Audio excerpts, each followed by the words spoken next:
செஞ்சேரி மலையிலேருந்துங்க ஒரு 12 கிலோமீட்டரில் ஒரு 2 ஏக்கர் விவசாய நிலம் விற்பனைக்கு வந்திருக்குதுங்க. இந்த ப்ராப்பர்ட்டி பார்த்தீங்கன்னா உங்களுக்கு தார் ரோட்டு மேலேயே அமைஞ்சிருக்குதுங்க. ரோடு பேஸ் மட்டும் பார்த்தீங்கன்னா ஒரு 160 அடி பக்கம் வருங்க. சைட் பார்த்தீங்கன்னா உங்களுக்கு கிழக்கு பார்த்த மாதிரி அமைஞ்சிருக்குதுங்க. இதான் தார் ரோட் ஃபேஸிங்க. வில்லேஜுக்கு ரொம்ப ஒட்டின மாதிரியே வந்து ப்ராப்பர்ட்டி அமைஞ்சிருக்குதுங்க. பல்லடம் முடுமலை மெயின் ரோட்லேருந்து 2 கிலோமீட்டருமே, சூடூர்லேருந்து வந்தீங்கன்னா ஒரு 44 கிலோமீட்டருமே பூமிக்கு வர்ற மாதிரி இருக்குங்க. மொத்த ஏரியா வந்து 2 ஏக்கராங்க. பிரித்து கொடுக்க மாட்டாங்க, மொத்தமாக தான் கொடுப்பாங்க. இந்த ப்ராப்பர்ட்டி பார்த்தீங்கன்னா உங்களுக்கு கிணறோ சர்வீஸோ கிடையாதுங்க. பிஏபி வாய்க்க தண்ணி மட்டும் பாயுங்க. நம்ம பூமிக்கு பார்த்தீங்கன்னா ஆப்போசிட்லேயே தென்னந்தோப்பு தான் அமைஞ்சிருக்குதுங்க.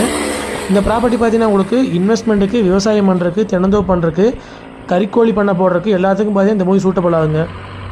தாரோட மட்டத்துக்கே வந்து பூமி அமைஞ்சிருக்குதுங்க. நல்ல அருமையான செம்மண் பூமிங்க, நல்ல மண்ணிடம் உள்ள பூமிங்க. தென்னந்தோப்பு பண்ணுறதுக்கெல்லாம் பார்த்தீங்கன்னா அருமையான ப்ராப்பர்ட்டிங்க. வில்லேஜுக்கு ரொம்ப பக்கத்துலேயே அமைஞ்சிருக்குதுங்க.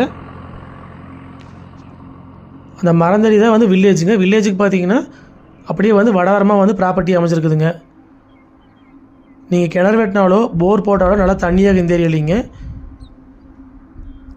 இந்த கிணறு சர்வீஸை வந்து வச்சுக்கிட்டு வெறுங்காட்டை மட்டும் அவங்க சேல் பண்ணுறாங்க. தண்ணி பாருங்க மேலாலேயே இருக்குது. நம்ம வாங்கி போர் ஓட்டி ஒரு சர்வீஸ் வாங்கிட்டுமே தென்னந்தோப்பு பண்ணுறதுக்கு அருமையான ப்ராப்பர்ட்டி ஆகிக்குங்க. கிழமையில் நீளம் வைக்கிறனால வந்து கோழி பண்ணை ஓடுற அப்படி இருந்தாலும் போட்டுக்கலாங்க.